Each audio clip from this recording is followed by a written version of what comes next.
배우님과 딜리버리 팀을 응원하러 오신 구경표 배우님까지 자하셨고요. 네, 모두 참석하셨으면은 먼저 영화 연출하신 장윤중 감독님께 인사 말씀 부탁드립니다. 네, 안녕하세요. 저 딜리버리 연출한 장민주입니다. 네, 그래서 김영민 배우님. 네, 안녕하세요. 기남 역할의 김영민입니다. 감사합니다. 네.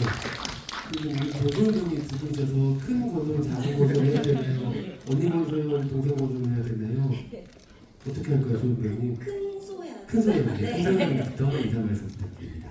네, 안녕하세요. 시간 내서 이렇게 영화 봐주셔서 감사합니다. 딜리버리에서 지우이 연기한 권소연입니다. 작은 거좀 배우님. 네, 개봉 전 첫 지우이에 이렇게 귀한 시간 내주셔서 감사합니다. 딜리버리에서 미자 역할 맡은 권소연입니다. 반갑습니다. 큰 강태호 배우님. 네, 큰 강태호입니다. 딜리버리에서 공달 수영 맡은 강태호입니다. 잘 부탁드립니다. 오늘 지원군과 함께 해주시는 예쁜 고경표 배우님. 네, 안녕하세요. 예쁜 고경표입니다. 저는 여러분과 다르지 않습니다. 저 같은 마음으로 앉아 있는데요. 그냥 다녀왔습니다. 여러분들이 궁금해하실 것들 제가 같이 질문하면서 해보도록 하겠습니다. 특별한 시간에 허락해주신 것도 너무 감사드리고요. 혹시 오늘 특별한 날이었잖아요. 수능일이었는데 혹시라도 수능 시험 보고 오신 분 계세요? 네, 이제 즐겁게 놀러 가셨겠죠. 우리가 밖에서 뛰어놀아야 되니까는 네. 혹시 주변에 수능 본 친구들 있으면 다음 주 개봉 때 꼭 보라고 전해주시면 감사하겠고요. 딜리버리 같은 경우에 지난해 부산국제영화제에서 처음 소개된 이후에 이렇게 1년 만에 또 개봉을 맡게 되었습니다. 박민중 감독님의 데뷔작이기도 하고요. 아마 감독님과 배우님들 개봉을 또 언제 하나 기다리다가 1년 만에 개봉을 맡게 된 소감이 남다르실 것 같은데 먼저 감독님과 배우님들 개봉 앞둔 소감부터 여쭙도록 하겠습니다. 네, 저 작년 부산영화제에서 관객분들 뵙고 나서 이제 1년 거의 딱 1년 정도 되는데요. 그때 한 1000명 정도 관객분들 됐다 보니까 개봉 때 뭐 그냥 하면 되겠지 이렇게 생각했는데 정말 개봉은 또 이 설렘이 다르더라고요. 그래서 정말 새롭게 다시 처음 관객분들 정말 뵙는 마음으로 이 배우분들과 함께 딜리버리 열심히 한번 제가 뛰어보겠습니다. 김영민 배우님은 개봉 앞둔 소감 어떠세요? 네, 부산 영화제에 가는 것도 참 힘든데 부산 영화제도 다녀오고 그리고 이제 오늘이 처음 일반 관객분들하고 만나는 날이에요. 그래서 너무 새롭고요. 오늘 가서 저희 응원 많이 해주시고 그런 마음 간절하고요. 좋은 말씀들 많이 해드려주세요. 감사합니다. 시속 30km로 서행 운전하세요.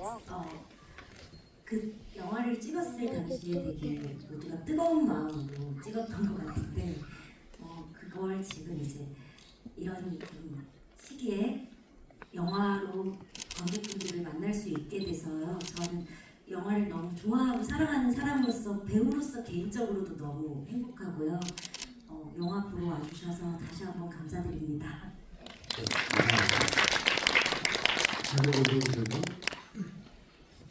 네, 작년에 부산국제영화제 갔을 때는 이렇게 또 딜리버리가 개봉할 거라는 게 되게 먼 이야기 같았는데 또 막상 이렇게 일정들을 해 나가다 보니까 이제야 좀 실감이 되는 것 같아요.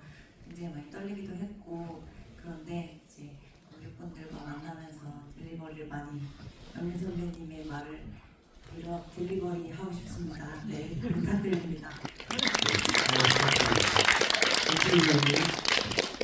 네, 저도 이렇게 촬영을 한 지 2년 가까이 되는데 그 사이 많은 행사들로 또 관객 여러분들을 만났는데 개봉을 하는 게 이렇게 떨리는 일인지는 몰랐습니다. 그래서 이제 첫 관객 여러분들도 제가 가장 익숙한 건대 있고 롯데시네마에서 만나뵐 수 있어서 정말 영광입니다. 정말 감사드립니다. 그리고 출연하지 않으셨으니까 개봉소만 여쭙는 건 조금 맞지 않은 것 같아서 또 이 영화를 지원하겠다고 마음 먹으신데 영화를 좋게 본 게 아마 첫 번째 이유가 아니었을까 싶거든요. 이 영화 어떻게 보셨는지 소감, 감상 여쭤보도록 하겠습니다. 길어질 수도 있는 말을 좀 빨리 해볼게요.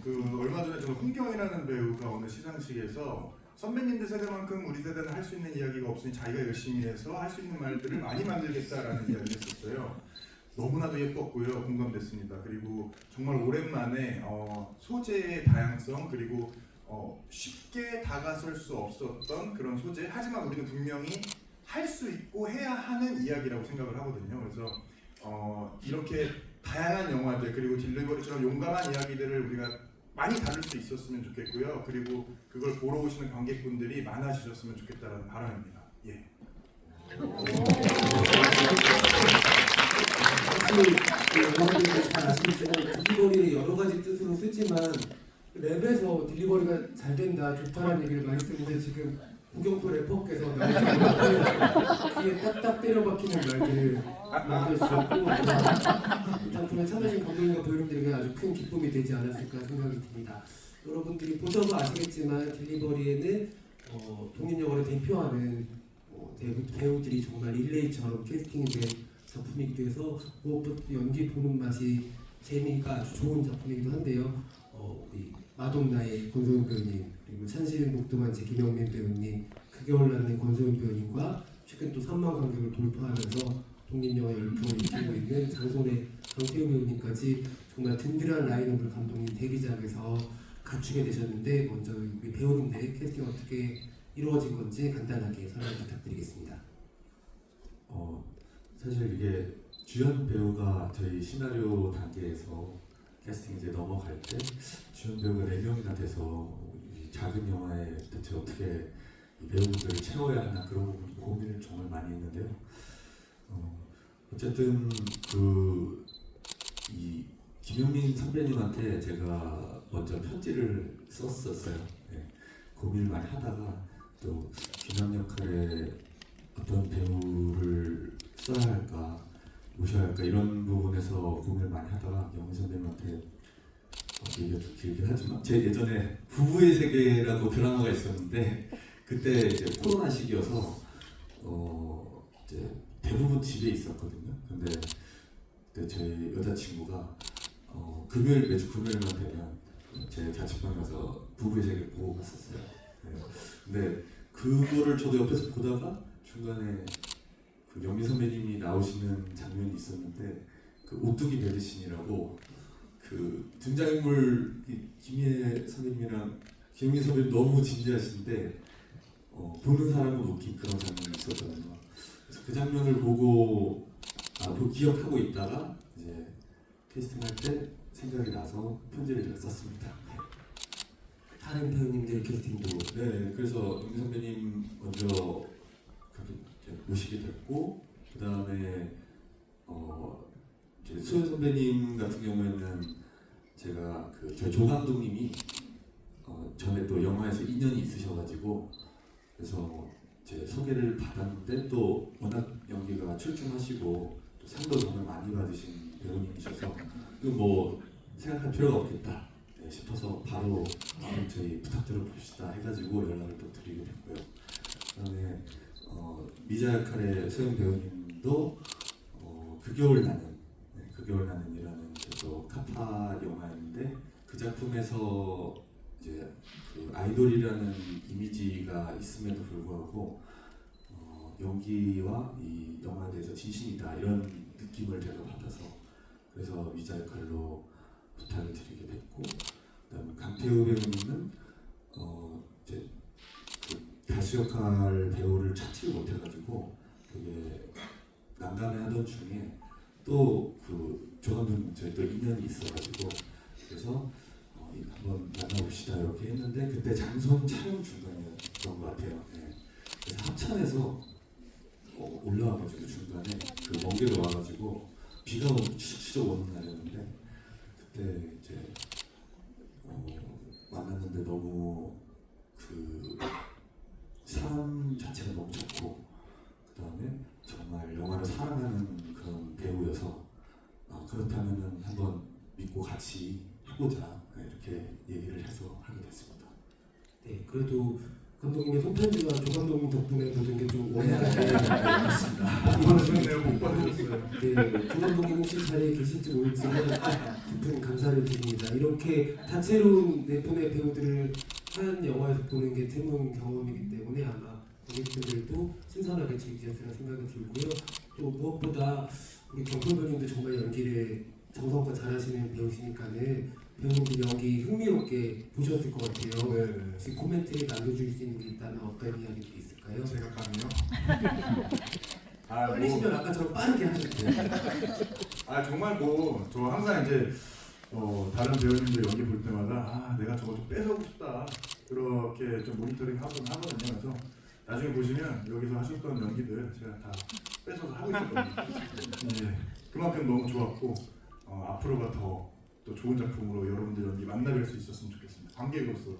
네, 아주 영리하고 젠틀하게 한 분 배우를 지목하지 않는 좋은 선택을 보여주셔서 네 분과 모두를 뺏어가시겠다는 욕심만 남기셨습니다.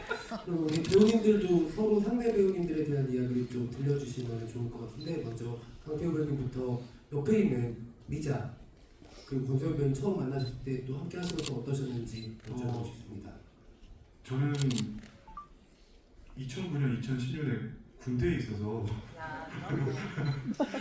미자 소연님께서 가장 데뷔하셨던 연도로 알고 있는데 저는 아침에 이제 뮤직비디오로 하루를 시작하기 때문에 그렇게 앉아있지는 왜 앞에 나와서 앉아있는 거예요? 그러니까요. 그래서 처음부터 제가 깍듯이 선배님이라고 호칭을 하면서 처음에 이제 만나뵀을 때 되게 어색할 수 있는데 선배님께서 먼저 커피 한잔 하실래요? 이렇게 해서 리딩하고 커피 한잔 하고 이 작품 얘기를 좀 첫 만남에 했었던 것 같아요. 네.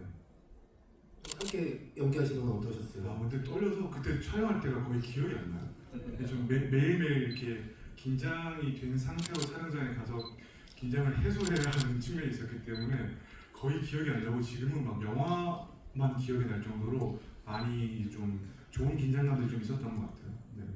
그리고 뭐 지금까지도 이제 계속 2년 동안 가장 좋은 파트너로서 좀 얘기를 많이 나누고 있고요. 뭐 소연 누나는 누나입니다. 제가 누나는 어렸을 때 워낙 좋아했고 제가 마돈나라는 영화를 너무 좋아했었어가지고 이제 극장에서 봤던 기억이 있어서 저는 선배님들 모였을 때 첫 리딩할 때 너무 떨렸었어요. 저는 그냥 계속 떨렸었던 것 같고 영민 선배님은 그 전에 같은 작품들을 좀 많이 했었어요. 이번 작품이 한 3-4번째 작품이었고 처음 만나뵀었을 때는 제가 찬실 있는 복도만치에 조연출로 일을 하고 있었을 때라 선배님 이제 추위에 떠실 때 이제 담요 덮어드리고 이러면서 조금씩 이제 다가갔었던 기억이 있었거든요. 근데 이제 같이 연기를 하면서도 선배님과 내가 지금 연기를 하고 있구나라는 생각을 하면서 이제 계속 경이로웠던 것 같고 그랬습니다. 아직 우리 강태호 배우님이 그 포미닛의 환영 때문에 조금 떨리시나 봐요. 맞아요. 네, 바로 옆에 배우님에 대해서만 얘기하려고 했는데 세 분 다 얘기해 너무 많이 주셔서 밝혔어요. 우리 그 작은 권소연 배우님, 큰 권소연 배우님과 첫 만남이시죠? 네. 어떠셨어요? 작품으로는 처음 뵀는데 저희가 사실은 미스백 시사회 때 이제 처음으로 이렇게 얼굴을 보고 인사를 드렸어요. 그래서 그때 이제 서로 인스타 이제 마파를 하면서 권소연 화이팅 응원을 했고 원래 그 전부터는 어쩔 수 없이 서로의 일거수일투족을 좀 알 수밖에 없었어요. 제 이름을 검색하면 이제 언니가 이 작품에 캐스팅이 되었구나, 이 작품을 지금 촬영 중이시구나 이런 거를 알 수밖에 없어서 늘 내적 책임감이 되게 많았었고 저는 언니와 연기했을 때 가장 좋았었던 건 뭔가 영화상에서는 편집이 됐는데 이제 가짜 임산부와 진짜 임산부가 마주보는 씬이 있었어요 원래는. 근데 그 씬을 제가 되게 고민을 했었는데 그때 언니 눈을 보고 연기하고 난 이후 그 뒤에 이제 노란 원피스를 입고 이제 부잣집에 찾아갈 때 되게 많이 제 생각이 많이 열렸었거든요. 그래서 그 기억이 너무 좋아서 늘 언니와 함께 작품을 한 건 영광으로 생각하고 있습니다. 네. 그럼 우리 큰 권소연 배우님, 작은 권소연 배우님에 대해서 이야기 들려주시죠. 저도 마찬가지로 이번 작품으로 만나기 10몇 년 전부터 그냥 정말 내적 친밀감이 있었어요. 항상 포털사이트에 제 이름 위에 있을 때 언젠가 만나겠지 하면서, 그래서 그때 시사회 때 만났을 때 너무 이제 인사할 때가 됐구나 싶은 기분으로 되게 반갑게 인사하고, 그리고 같은 이름이니까 항상 같이 정말 화이팅 화이팅 같이, 누가 돼도 권소연이니까 잘 됐으면 좋겠고 그냥 그런 마음으로 있다가 같이 작품을 하는데, 저도 소연이랑 같이 씬을 찍을 때 그 카페에서 앉아서 서로 기싸움을 하는 씬이 있는데, 미자가 되게 단단하고 깜다고 있는 아이니까 저는 같이 연기를 하면서 되게 자연스럽게 제 리액션이 되게 역할이랑 잘 어울리게 나오게 되더라고요. 되게 완전 이겨먹으려는 것도 아니고 약간 쫄리는 듯한 눈빛이 나오더라고요. 그래서 참 소연이는 앞으로도 훨씬 더 매력적이고 좋은 모습을 많이 꾸준히 보여줄 배우라는 생각을 너무 그때 막 했고요. 하는 내내 너무 행복했어요. 그래서 아마도 두 분은 영원히 서로를 검색하는 사이에 끝까지 좋은 관계 유지하시면 다음 작품에서 또 자매 같은 역할로 한번 출연해도 너무 좋겠다는 생각이 듭니다. 우리 김영민 배우님은 특별하게 우리 고경표 배우님이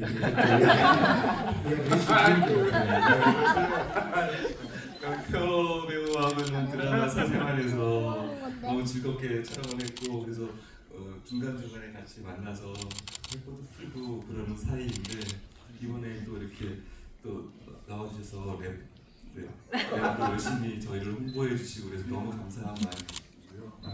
언제나 제가 응원하고 사랑하는 배우입니다. 저도 사랑합니다. 네, 지금 경표 배우님 기분 너무 좋으신가 봐요. 머리를 처음으로 이렇게 귀 뒤로 넘기시고. 기분이 너무 좋네요. 네, 사실 여러분들이 보신 딜리버리에서 이들의 관계가 썩 좋진 않지만 이렇게 화기애애한 관계로 있다는 것도 관객과의 대화를 통해서 배우들이 만나는 재미가 아닐까 싶은데요. 사실 영화는 내내 유쾌하게 진행이 되지만 딱 끝나는 순간에 계속 이상한 질문들을 너무 많이 남기는 영화거든요. 그러니까 볼 때의 맛과 끝나고 나서의 뒷맛이 전혀 다른 영화기도 한데, 아마 관객분들 엔딩을 보고서 의문을 가지시는 분들, 그때부터 또 생각이 다시 시작된 분들도 있으실 것 같아요. 감독님 엔딩 장면 어떤 의미를 담으신 건지부터 여쭤보도록 하겠습니다. 저도 엔딩에 대해서 고민을 많이 했습니다. 이게 만들 때도 엔딩에 대해서 대체 어떻게 이야기를 끝내야 하나 고민을 많이 했는데, 완성된 이후에도 고민을 많이 했어요. 완성을 하고 나서도 대체 왜 이렇게 이야기가 끝나는 걸까? 저도 스스로 이제 관객분들한테 설명을 해드려야 하는 입장이니까 어떻게 설명드릴 수 있을까 고민을 많이 했는데, 이제 한 1년 정도 지나고 나서 최근에 깨달은 거는, 제가 이 영화를 통해서 저 아까 말씀드렸던 그 부부의 세계를 매주 금요일마다 보러 오던 제 여자친구가 지금 제 아내인데요. 이제 아내가 이 영화를 시작할 즈음에 임신을 했어요. 그게 이제 그러다 보니까 영화를 만드는 과정 중에서 제가 느끼는 어떤 그런 저희 와이프가 느끼는 그 변화와 그다음에 제가 느끼는 어떤 변화, 그런 것들이 사실은 영화와 좀 뗄 수 없는 관계에 있거든요. 그래서 지금 내린 결론은 제가 그 당시에 와이프를 이해하기 위해서 이 영화를 만들었구나, 그런 결론을 최근에 얻었거든요. 그게 이제 어쨌든 임신이라는 거는 임신의 주체는 여성이고, 그리고 그 신체적인 변화를 직접적으로 겪는 주체가 여성이기 때문에 이 이야기가 이 여성 캐릭터들 중심으로 진행이 될 수밖에 없는 부분이 있었거든요. 그렇지만 사실 임신과 출산의 동반자로서의 그 인물이 있잖아요. 현실에도 이제 현실엔 저라는 인물이 있고, 그다음 영화 속에서는 달수라는 캐릭터가 있는데, 항상 그거를 저는 뒤쫓아가는 입장이었던 것 같아요. 와이프가 느끼는 거를 제가 느낄 수는 없지만 항상 이해하려고 노력하고 따라가려고 노력하는 입장이었는데, 그러다 보니까 그런 이해하고 싶은 마음을 영화에 담고 싶었던 것 같고, 그다음에 영화가 계속해서 이 여성 캐릭터들 중심으로 돌아가게 되지만 결말에서 또 이제 남성 캐릭터로 끝나게 되는 거는, 달수로 끝나게 되는 거는 저로서는 그런 개인적인 의미, 그러니까 제가 아내를 이해하고 싶다는 의미가 있고 관객분들께는 그런 의미가 전달됐으면 했는데 임신을 하는 그 주체가 되는 사람 곁에 있어줬으면 좋겠다. 네, 그 사람들의 고통을 직접 이렇게 공유할 수는 없지만 그래도 항상 그 주변에 같이 있어줬으면 좋겠다. 지지해주고 임산부를 지지해주고 함께했으면 좋겠다. 그런 의미로 닿았으면 하는 마음이었습니다.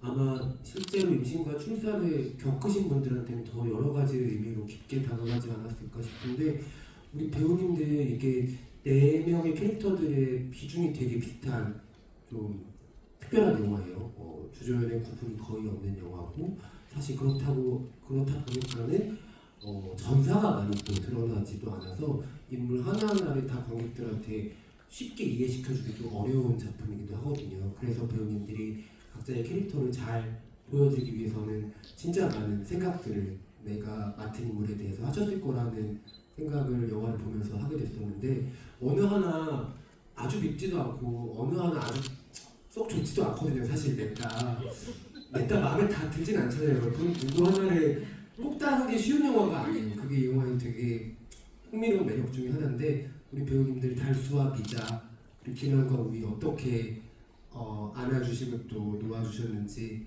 여쭤보고 싶습니다. 우리 달수 씨 엔딩을 맡으셨는데.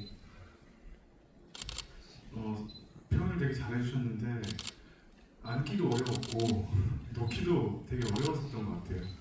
이제 전 사실 그 달수라는 인물과 평상시에 되게 다르다고 생각을 하고, 이 어리숙한 모습 그리고 눈치 없고 가끔 도를 넘는 모습들이 처음에는 충분히 이해는 됐지만 이걸 어떻게 표현해야 할까라는 생각들은 정말 많이 했었고, 이게 또 관객 여러분, 보는 사람들을 생각 안 할 수 없다고 생각을 했었거든요.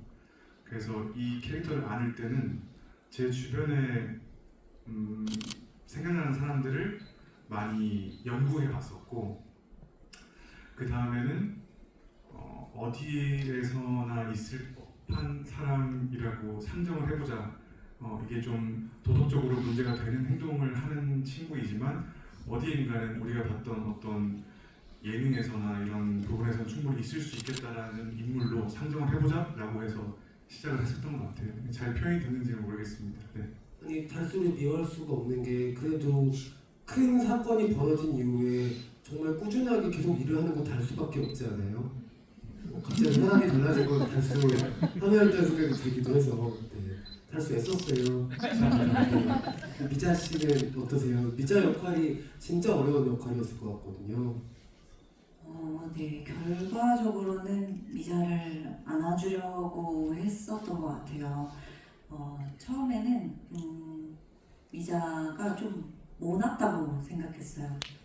자기 나름의 합리적인, 현실적이라는 생각으로 아이를 지우려고도 하고 또 아이를 거래하려고도 하고, 어떻게 보면 본인 합리화를 하는 되게 모난 아이라고 생각했는데, 외적인, 내적인 뭔가 안에서의 그런 것들을 느끼면서 조금은 그래도 감정이 깊이가 많이 달라졌을 미자를 결국에는 응원할 순 없지만 안아주고는 싶다라는 생각을 했었던 것 같아요. 그래서 그냥 미자를 자꾸 생각했을 때 이렇게들 그랬어, 고마워.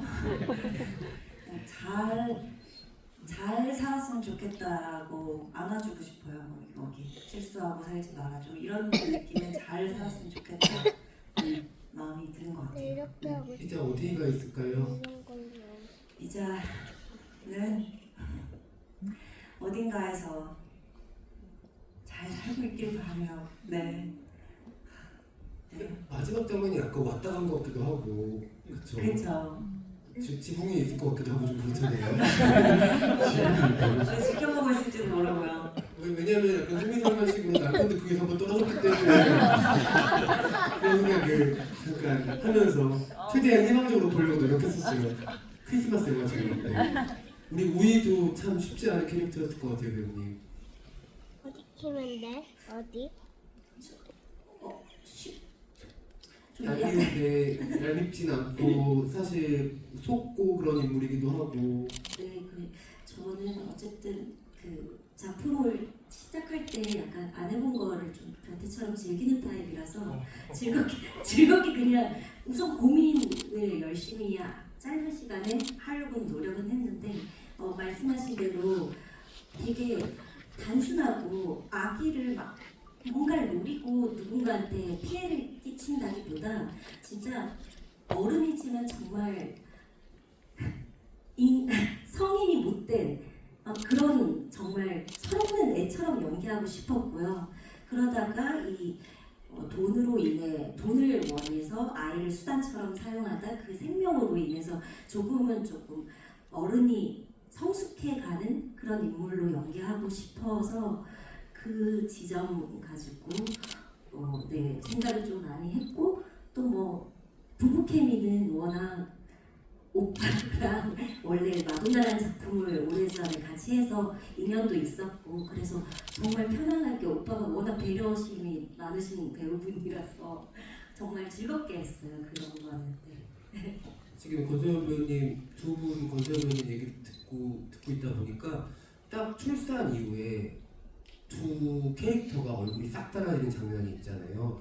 그때가 이 영화의 되게 중요한 지점이 아니었나라는 생각이 들고 정말 연기를 잘하시는 배우님들을 감독님 캐스팅하셨구나, 확 달라지는 온도 같은 게 전달이 되는구나 이 생각이 문득 들었습니다. 김영민 배우님 어떠셨어요? 귀남이는 전사가 제일 많을 것 같은 인물인데 이름부터 귀남이잖아요. 역대 독자로 생각하고 연기하신 거예요? 또 성이 정이라 가지고 뭐가 많이 없는 남자인데 그래서 그게 너무 좋았어요. 그래서 작품 볼 때 시나리오를 너무 재밌게 읽어서 감독님을 뵀는데 감독님이 굉장히 좀 진중하시고 조금 이렇게 선비같이 말씀하셔서 놀라웠고요. 제가 봤을 때는 이 젊은 세대의 어리석음이 있다고 봤고 기성세대의 어리석음이 있다고 봤습니다. 그래서 저 귀남 같은 경우에는 어떤 자본이나 힘의 논리에 약한 사회적 높은 지위에 있는 어떤 그런 어른의 모습이었던 것 같고 그런 어른의 그 어리석음을 좀 즐겁게 표현하고자 하는 게 제 목표였고요. 그래서 이제 후배들하고 같이 작업하는데 다들 아까 뭐 태호 씨는 긴장하면서 했대지만 사실은 현장에 올 때마다 너무 행복한 얼굴이었어요. 그러니까 얘기도 했고 작년 부산영화제 때 부모님이 처음으로 극장에 오셔서 봤대요. 그러니까 본인이 주연하는 경우가 일이 처음이어서 이번에 굉장히 행복한 얼굴로 현장에 왔었고 행복하게 연기하는 모습을 보면서 사실 저도 많이 배웠어요. 나 저렇게 행복하게 해가는 게 그런 모습을 봤고 우리 작은 소연 친구는 처음 봤는데 그 현장에 가면 테이크와 테이크 사이와 씬과 씬 사이에 어떤 시간들이 있는데 그 사이를 굉장히 잘 메꾸면서 진정성을 유지하더라고요. 그래서 놀랍다. 그래서 왜 아빠가 사랑하는 배우인지 알겠다 생각이 들고 우리 한소연 양은 이번에 또 지금 같이 작업을 했었고 기센 여자의 모습을 잘 갖고 와서 기죽은 기남을 표현하기 너무 편안했고요. 네 그렇게 현장에서 즐겁게 작업했습니다.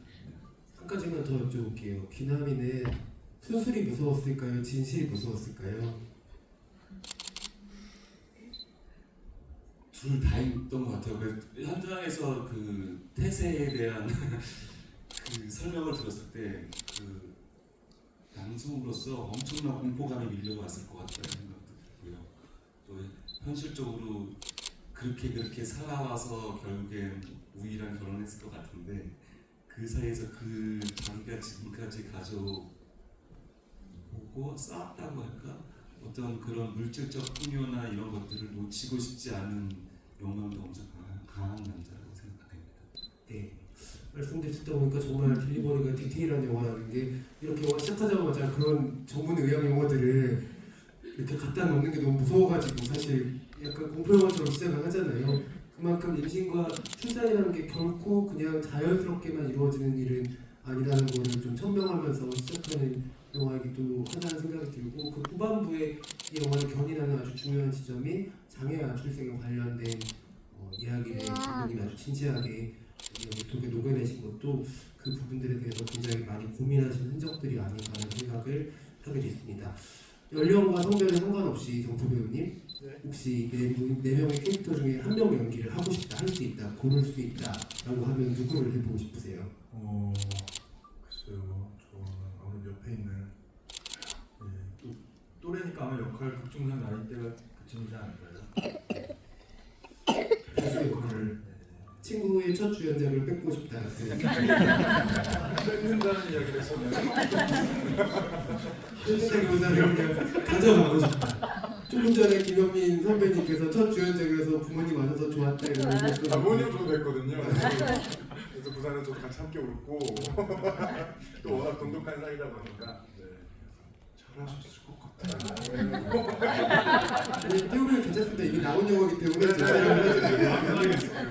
너무 걱정하지 않으셔도 될 것 같습니다.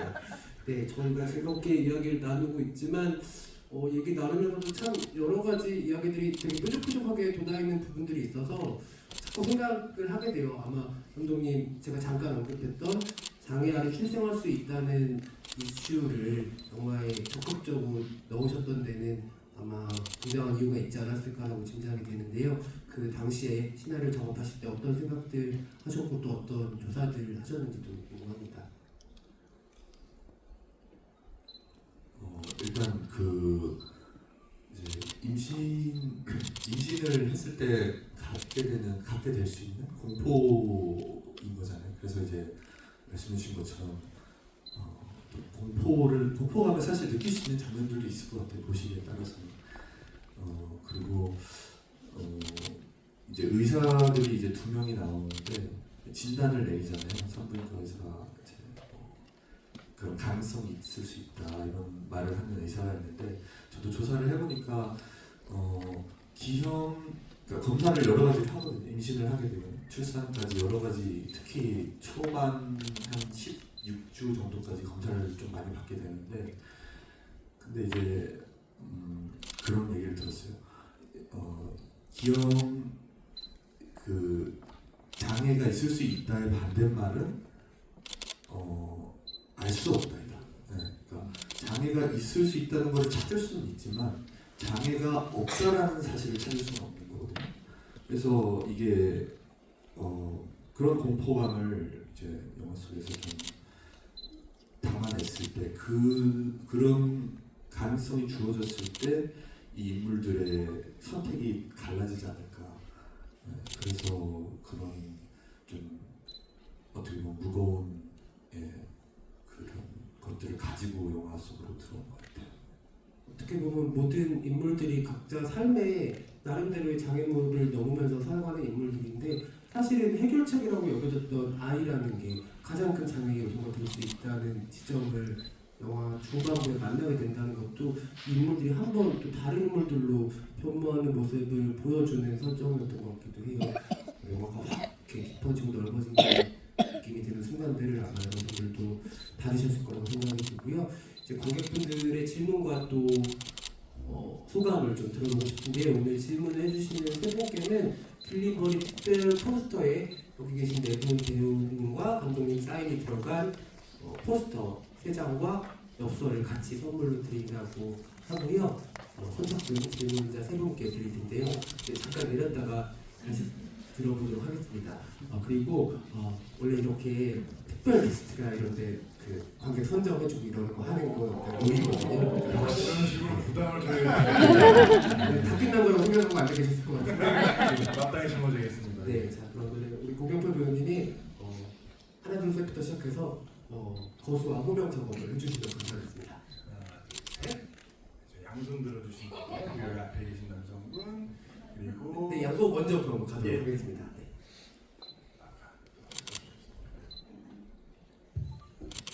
감사합니다.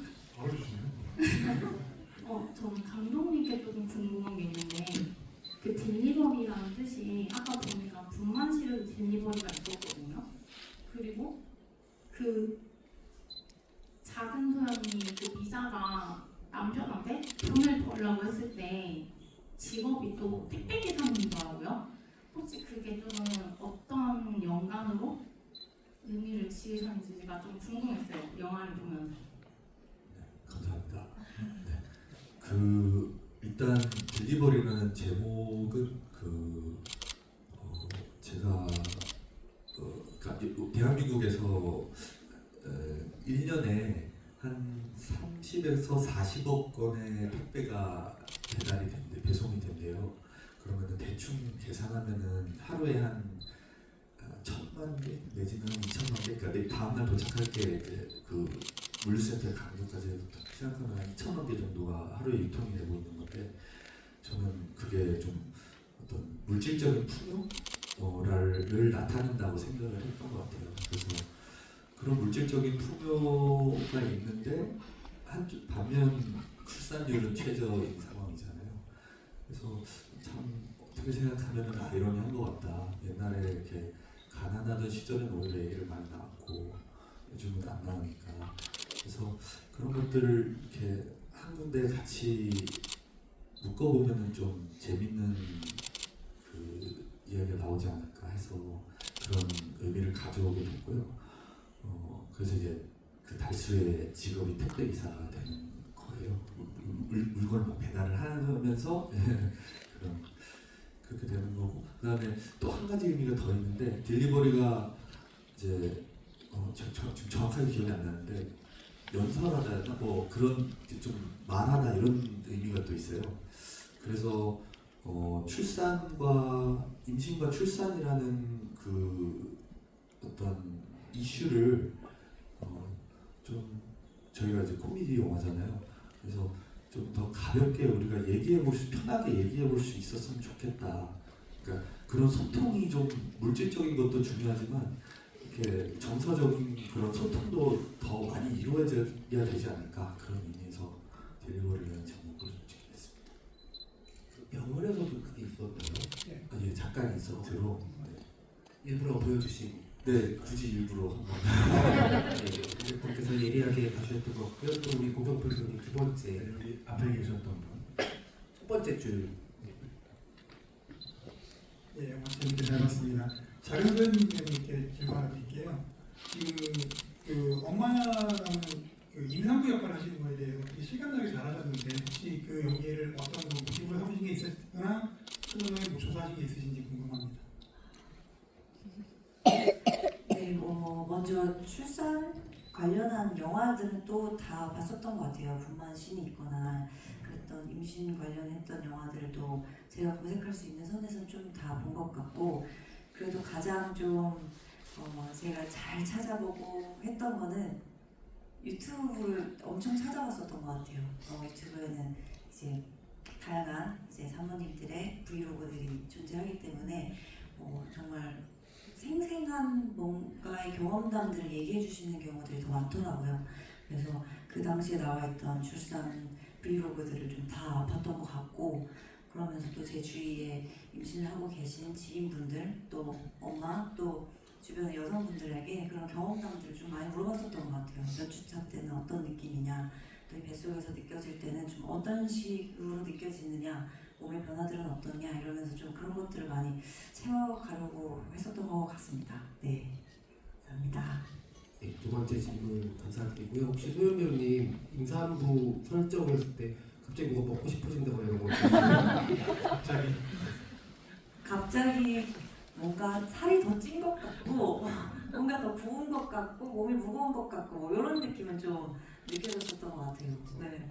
큰 권소연 배우님도 가짜 임산부 연기할 때 뭔가 먹고 싶어졌던 거 없나요? 저는 사실은 임신 전문 배우라고 할 만큼 임신한 역을 되게 많이 했었거든요. 마름나 때도 그랬고. 근데 오히려 임신한 척하는 연기를 하는 건 처음이니까 굉장히 기분이 남달랐어요. 산뜻하고 가볍고. 그렇습니다. 네, 이전 작품들을 보시면 왜 저렇게 기분이 선택하시는지 아실 수 있을 겁니다. 그러면 마지막 선물 받으신 분은 우리 고경표 배우님께서 마스크 쓰셨던. 네, 마스크 쓰신 관객분께 네. 저는 월요일 기자 간담회 때도 영화를 봐서 사실 메모장에다가 궁금한 거를 적었는데 달수가 아이 찾으러 올 때 할아버지는 뭔가 본인이 속았다는 것을 인지했다고 저는 느꼈는데 왜 뺏기지 않으려고 했는지 아니면 뭔가 처음부터 조금 눈치를 챈 게 있는지 궁금해요. 네, 처음 사실 받아보는 질문인데 그 이제 명계남 배우님이 동방호 배우님이 연기를 해주신 그 장면이 그러잖아요. 그 인물 같은 경우에는 이제 이름이 지태식인데 네, 자수성가한 인물이고 그다음에 굉장히 이제 구세대 기성세대이면서 그 살아온 그 자기가 살아온 방식에 대한 엄청나게 확신이 있는 캐릭터라고 생각을 했어요.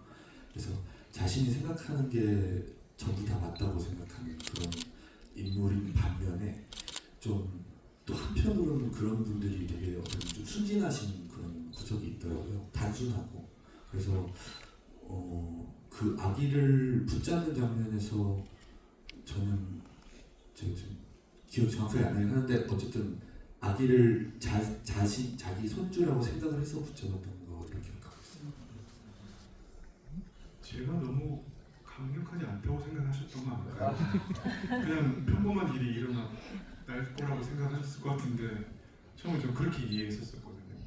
제가 이렇게 큰 줄 모르고. 큰일 당하신 건 아니죠. 네네 저는 피는 안 났길래. 저는 살아계실 거라고 믿고 있습니다. 왜냐면 그 집안의 후일담도 너무 궁금한 게 저 집안의 후일담은 대충이라도 파악이 되는데 이 집안의 식구들은 도대체 어떻게 지내고 있을지 너무 걱정도 되고 약간 귀남이는 당연히 이혼 당했을 것 같고 뭐 이런 생각들이 들어서 우리 감독님과 배우님들께 우이와 귀남이 어떻게 지내고 있을지도 한번 여쭤보고 싶어요. 영민 배우님, 귀남이 그럼 당연히 귀남은 혼쭐 나고 우이한테 쫓겨났을 것 같고요. 저도 영화를 이렇게 보고 그러면서 사실은 우이와 귀남을 응원하진 않잖아요. 근데 보면서 우리 영화의 미덕이 뭘까 이렇게 하고 보면은 마지막에 문소리 나는데 그게 미자였으면 좋겠다라는 보여주진 않지만 그런 희망을 갖게 되고요. 우리 시대의 달수, 우리 시대의 미자, 우리 시대의 아기들이 행복해졌으면 하는 바람으로 영화를 보고 있습니다. 갑자기 귀남이면 어떨까 생각이 드는데 되게 다른 이야기가 펼쳐지겠네요. 그 마지막 물소리가 무섭다. 살 데가 없어서 여기저기 점점 뻗어내요. 네. 옥상으로 올라가지 않을까. 우리 소연 배우님 우이는 어떻게 지내고 있을까요? 우이는 조금 이 사건 아이로 인해 좀 성장을 했다라고 생각했기 때문에 당연히 얄짤없이 이혼하고 조금 더 주체적으로 삶을 살아가고 조금 자기의 생각을 좀 가지면서 조금 살아가는 인물로 변했을 것 같아요. 정말 얄짤없이 이혼했을까요? 네. 네. 너무 악역이시네요. 그 이야기를 그렇게 보이다니.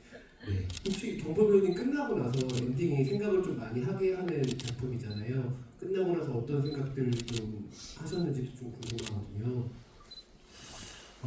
글쎄요. 저는 사실 이 영화에 그 누구 선임도 악인도 없다. 그냥 상황만 있을 뿐이다라고 느꼈거든요. 그래서 사실 제가 길게 생각 안 했지만 살면서 느낀 건 공평하지 않고 세상은 그렇게 좋은 세상이 아니라고 생각을 해요. 그래서 우리가 딜리버리를 통해서 느낄 수 있었던 것들도 굉장히 현실적인 선택들과 현실적인 고민들이 담겨 있었다. 과연 나라면 저 상황과 저 위치에 어떤 선택들을 할 수 있었을까? 그런 고민들이 굉장히 많이 담겨 있었고 엔딩에서도 굉장히 그 서로의 입장들이 이해가 됐던 것 같아요. 그리고 이해를 하고 싶었어요. 그래서 조금 다루기 어렵지만 우리가 이런 영화들, 우리가 현실과 상황을 마주할 수 있는 영화들이 많이 생겼으면 좋겠습니다. 그래서 딜리버리가 그 포문을 열어준 것 같아서 너무 감사드리고 그 현장에 지금 함께 목도하고 계신 여러분께도 진심으로 감사드립니다. 네, 우리 탈수를 연기하고 싶은 고경도 배우님 말씀을 잘 들었고요. 딜리버리 2. 네. 근데 그 배우 한 명만 바뀌면 바로 되는 거예요. 고통스러운 현장인데. 그 배우님들이 인터뷰했을 건 아니에요. 괜찮아요. 근데 다른 작품 뭐 계약하신 게 있나 봐요, 강태호 배우님이. 잘 되는 게 있어가지고. 네, 그렇습니다. 그러면 배우님들께 여러 가지 장면들이 다 기억에 남으실 텐데 그래도 이 영화 떠올리면 좀 좋아하는 장면을 꼽을 만한 장면들이 있으실지도 궁금한데 영민 배우님부터 여쭤볼게요. 네, 저는 뭐 보셨겠지만 미자와 달수가 이렇게 후반부에 이렇게 변해가는 장면들, 사랑을 깨달아가는데 오히려 이제 부모로서의 자격이 있는 게 아닌가라는 생각이 막 들게 하는 어떤 그 시적 장면들이 제일 좋습니다. 네. 권소연 배우님? 큰 권소연 배우님. 그냥 개인 취향적으로는 제가 구토를 하고 나가면 저의 남편과 아빠가 서로 쳐다보면서 가지는 그 찰나의 호흡, 그 장면을 저는 그냥 되게 좋아해요. 너무 흥미로운 게 우리 김영훈 배우는 끝까지 사랑을 하는 장면 이런 걸 얘기하시는데 권소연 배우는 아까부터 얄짤없이 이혼을 했다. 조금도 사랑에 대해서는 언급을 안 하시는 것도 참 재미있는 포인트네요. 우리 작은 권소연 배우님. 저는 가장 제가 재밌어하는 장면은 이제 영민 선배님이 비상구 이제 그 표지판을 이렇게 발로 차고 가실 때 마무리로 이렇게 뒷정리를 쓱쓱쓱 하시는 장면이 있거든요. 저는 거기서 영민 선배님의 캐릭터 다 보여주는 듯한 느낌이 들어서 그때 너무 그 장면 볼 때마다 항상 즐거운 장면이고요. 가장 저한테 기억에 남는 장면은 이제 출산을 하고 달수와 같이 약간 이렇게 산후조리원 같은 곳에 있을 때 달수를 내보내고 혼자 그렇게 조금 마음 아파하는 장면이 촬영할 때도 아팠고 좀 그 장면을 생각할 때면 계속 아픈 장면이어서 좀 기억에 남는 장면인 것 같습니다. 네. 마지막 배우님. 저는 신기한 장면인데 사실 시나리오에 그 미자가 아기를 건네주면 그 아기가 약간 피부치를 알아본 듯이 울음을 멈춘다라는 표현이 있었거든요. 근데 그 신생아분 테이크를 많이 갈 수가 없고 한 번인가 두 번밖에 못 찍었는데 정말로 처음에 저한테 안기는 순간 울음을 딱 멈추는 거예요. 그래서 저는 정말로 놀랐는데 그건 아이를 찍고 있어가지고 제 표정이 아이가 잘 나왔고 저는 연기를 했고 그리고 그 옆에 처음으로 이제 간호사분이 되게 몸이 건조하게 이제 아버님 나오세요 하는데 그때 처음 제가 아빠가 됐다고 시나리오적으로도 생각했는데 현장에서 들으니까 내가 아빠지 이제 그런 신기한 경험이 있었습니다. 네. 아빠 예비 체험을 하셨는데 네. 감독님 가장 힘들게 쓰셨던 대사는 어떤 거였을까요?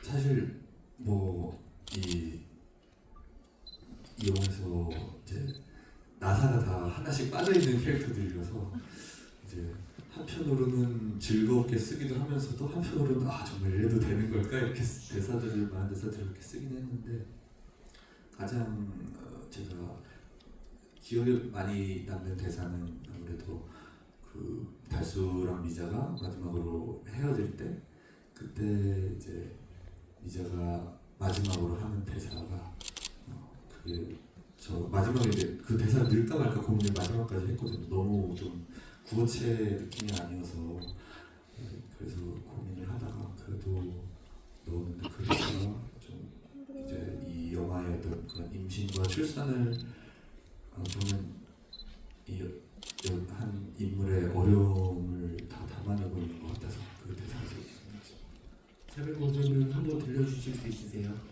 오늘 오신 관객분들을 위해서.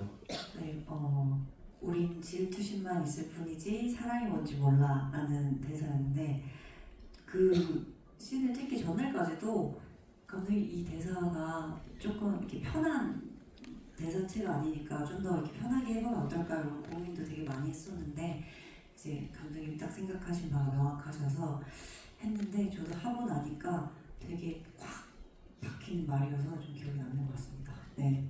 참 그 아픈 말이 나한테도 아픈 말이고 상대한테도 아픈 말이고 여기까지 왔던 그 임신의 길었던 기간들도 사실은 질투심에서 비롯된 일이었을 수도 있다는 거기 때문에 딱 거기까지의 전개를 다시 한번 싹 돌아보게 만드는 그런 대사여서 감독님도 되게 핵심적인 대사를 생각하시고 쓰셨을 거라는 생각이 듭니다. 네, 저희가 이제 슬슬 자리를 마무리해야 될 것 같은데요. 딜리버리는 다음 주 22일 개봉을 하고요. 또 개봉을 하게 되면은 또 많은 정해거에 대한 자리도 마련이 되어 있다고 하니까는 여러분들도 이 영화의 이야기들에 여전히 함께 해주시면 감사할 것 같습니다. 워낙 또 이런 이야기를 코미디로 만든다는 건 정말 어려운 일인데 그게 가능했던 지점은 그렇게 다채로운 캐릭터를 연기할 수 있는 배우님들 잘 뿌리셔서 보여주신 덕분이라는 생각이 들고요.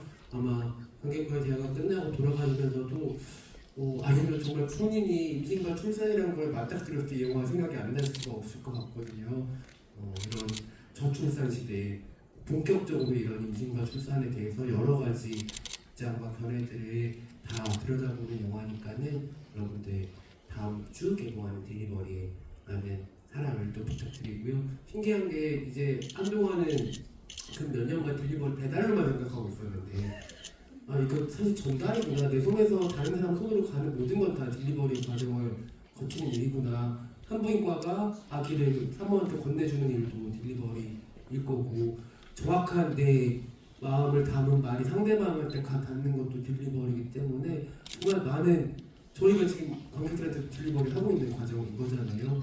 세상은 참 딜리버리로 이루어져 있구나라는 생각을 하게 되고 오늘 영화 보고 조금 마음이 씁쓸하신 분들 배달시켜 드실 분들 계실 텐데 배달님들에게도 따뜻하게 잘 대해주시고 그냥 계단 내려가실 때 감사합니다 크게 한번 소리를 하는 것도 마음을 딜리버리 하는 일일 수 있으니까는 영화의 제목을 오래오래 잘 추운 겨울에 간직하시면 좋을 것 같습니다. 마지막으로 감독님과 배우님들 그리고 오늘 특별 게스트였던 예쁜 고경표 배우님까지 끝인사 청해드리면서 자리 마무리할 텐데요. 오늘은 예쁜 고경표 배우님부터 할까요? 네. 이렇게 와주셔서 감사하고요. 여러분들이 있어야 영화에 힘이 실립니다. 많이들 포자입처럼 퍼져나가서 우리가 많이 또 새로운 또 다시금 영화 관객 시장들이 살아났으면 좋겠습니다. 진심으로 와주셔서 감사합니다. 오늘 고경표 배우님도 혹시 개인적으로 홍보할 일이 있다면 이 자리 통해서 한 가지 말씀해 주셔도 저희가 응원하겠습니다. 조만간 저 촬영합니다. 그래서 또 극장에 걸리면 재밌게 봐주셨으면 좋겠습니다. 고맙습니다. 요즘 계속 그 관객 여러분들 만나면 매일매일 뜻깊다고 많이 말씀드리는데요. 이제 딜리버리와 함께한 여정의 또 다른 시작이 돼서 너무 뜻깊은 날이고 제가 가장 영화를 많이 꿈꿨던 영화관에서 이 첫 행보를 할 수 있어서 더 뜻깊은 날입니다. 더 나아가서는 저를 10수년간 한결같이 응원해주는 진 대표님과 고경표 배우님과 함께해서 더욱 영광스러운 자리였습니다. 관객 여러분 정말 감사드립니다. 네, 오늘 개봉 전 지부인데 이렇게 귀한 시간 내주셔서 영화 보러 와주셔서 정말 진심으로 감사드리고요. 딜리버리 현장은 저한테 진짜 최고의 행복한 현장이었어요. 그래서 항상 딜리버리 생각할 때마다 더 뭔가 열심히 하고 싶다는 마음이 드는 작품인데 그 마음을 꼭 딜리버리 할 수 있게 열심히 또 노력하겠습니다. 여러분들 배달을 보시거나 뭘 보시거나 딜리버리 관련된 걸 보실 때마다 저희 영화 생각해 주시면 너무 감사하겠습니다. 감사합니다. 정말 귀한 시간 내주셔서 여기 극장에 와주셔서 영화 봐주셔서 정말 감사드리고요. 어떤 의미로 아마 조금 각자 다른 의미 있겠지만 의미 있는 시간이 되셨기를 기도하고요. 그리고 저희 조금 응원해 주세요. 많은 분들이 조금 더 이 영화를 볼 수 있었으면 좋겠고요.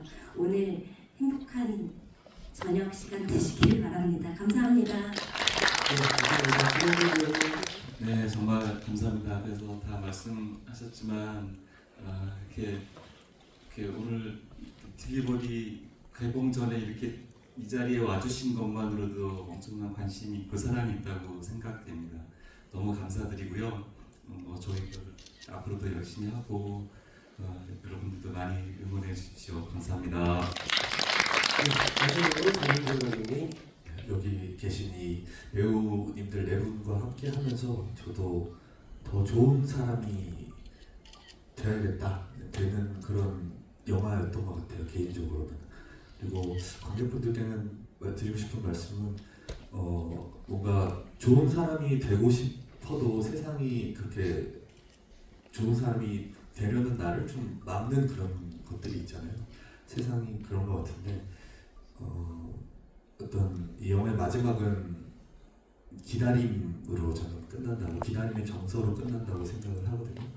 그래서 좋은 사람이 되기 위해서는 어떤 그런 기다림의 마음이 필요한 것 같아요. 누군가를 기다리는 마음이 있으면 좋은 사람이 될 수 있는 그런 것 같아서 올겨울 딜리버리 많이 응원해 주시고요. 그리고 누군가를 기다릴 수 있는 그런 겨울이 되셨으면 좋겠습니다. 감사합니다.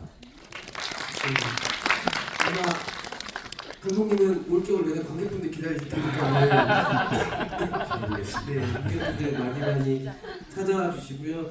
오늘 이 자리에 와주신 분들이 진짜 적어도 독립 영화에게 너무너무 좋은 분들이라는 거를 다들 아마 잘 느끼셨을 거라고 생각을 합니다. 여러분들 남은 가을 얼마 남지 않겠지만 남은 가을 잘 보내시고요. 다가올 겨울도 건강하게 딜리버리와 함께 무사하시길 바랍니다. 감사합니다.